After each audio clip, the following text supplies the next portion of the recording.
Reba McEntire returns to the sitcom world, and she brings with her one of her old pals from Reba, Melissa Peterman. This airs Friday nights on NBC. Let's talk about Happy's Place.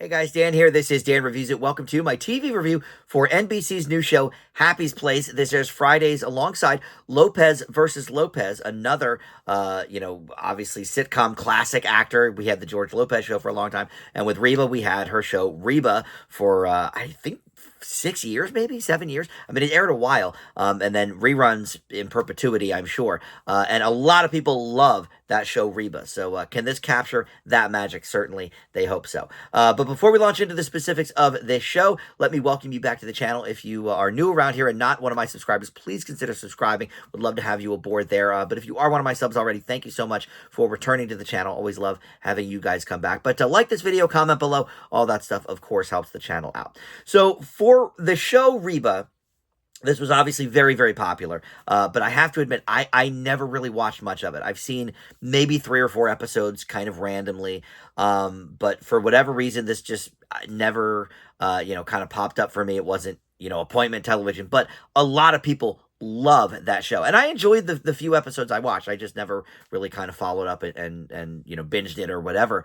But I've always liked Reba McEntire. She is one of these people I think that could be kind of in that conversation for a person that everybody loves. I don't ever hear anybody saying anything bad about Reba McEntire, whether you like her music or you don't, or whether you like her TV show or you don't.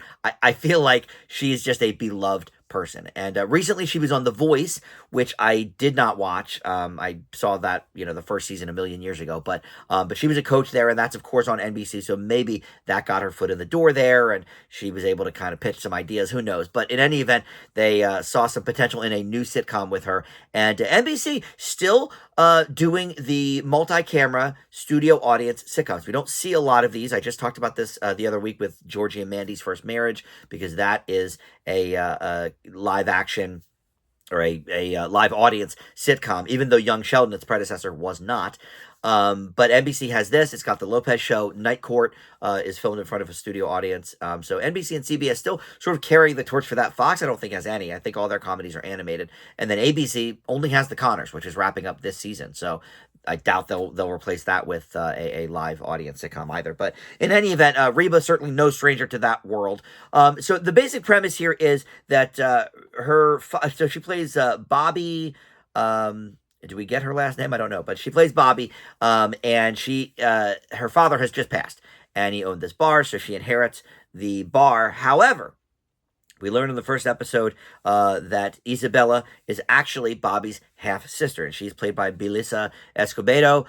You may know her from the movie Blue Beetle from a couple of years ago, and she didn't even know her father existed. But the lawyer kind of called her in and said, hey, can you meet us here? And so the two of them together learn of each other's existence, and she didn't even know really that she had a father, Isabella.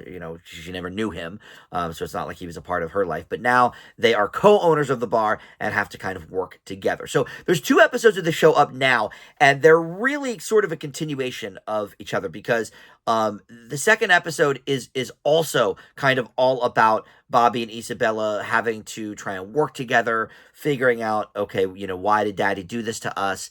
What does he want us to learn from being together? Whatever. And that's really, we learn about it in episode 1, and they sort of work it out. And then episode 2, they're still kind of having the same issue. So it's sort of, kind of one long episode, really. And hopefully we can kind of move off this topic in future episodes and just get to some other things. But Melissa Peterman plays Gabby, who is a bartender there. You have Rex Lynn, who is the cook at Happy's Place, the sort of gruff guy. Recently he was on Better Call Saul. But he was also one of the main characters in Cliffhanger, the Sylvester Stallone movie. You might recognize him from that. And then Steve is played by Pablo Castablanco. He is the accountant at Happy's Place, and a waiter there is played by Tokala Black Elk. And you also have the lawyer Michael O'Neill. He's a recurring character, I guess, or whatever. At least he's been in the first two episodes. I don't know, but he's not part of the main cast. But anyway, so this show is interesting because obviously, if you're going to set a show in a bar, the go-to comparison is Cheers, the greatest bar show of all time, the greatest one of the greatest shows of all time. But it's been gone to a couple of other times with varying degrees of success. There was a show a few years ago, also in front of a live audience, called Abby's, which featured Neil Flynn shortly after The Middle ended. He was the father on The Middle, and that took place like at an outdoor bar. It was an outdoor set, so I read that they had to like stop filming sometimes because airplanes would go by or whatever. I liked the show a lot. I thought it had potential, but NBC did not think the same, and it only lasted 13 episodes. So they're trying the bar thing again, this time at an indoor bar. But it's interesting because you obviously are going to, maybe compare and contrast to Cheers, but I think that's a little bit of a mistake. I think it's better to maybe compare this to sort of not necessarily a family sitcom, but there is obviously elements because they're sisters of what are we going to do with this property and how are we going to run it together. And with that, I don't know, it is a little bit different. Cheers was established as Cheers for a long time, and Coach and Sam Malone were already there and whatever. Here, yeah, I mean, she's been working there a while, but it wasn't her bar. And obviously having Melissa Peterman on board, brings a little bit of that great magic that they celebrated on the original show, Reba. I honestly think this could become a great show if NBC allows it to grow.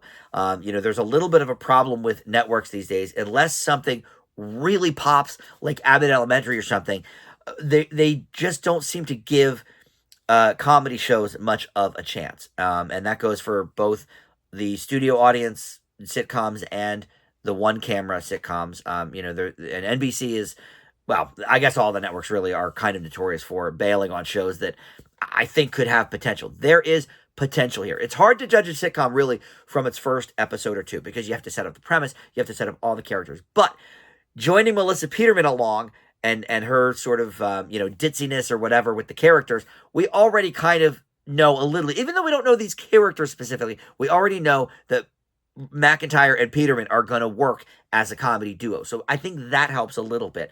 But you also have sort of these people around the bar or that work at the bar who are right now just very one note because we've been establishing the premise and the main story is with these half sisters.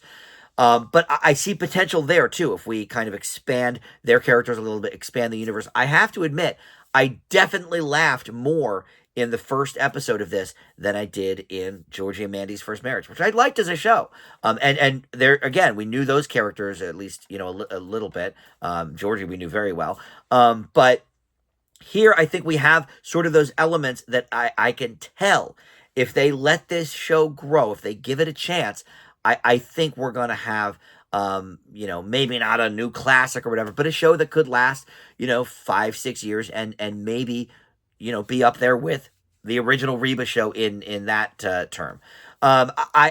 I think the second episode is a little weaker just because it basically was, like I said, kind of a continuation of the themes of the first episode. So I hope they kind of move away from that a little bit. But I definitely see potential here. I'm giving it the same grade as Georgie and Mandy's First Marriage, but I will say I think this probably is the best new sitcom to air in a couple of years.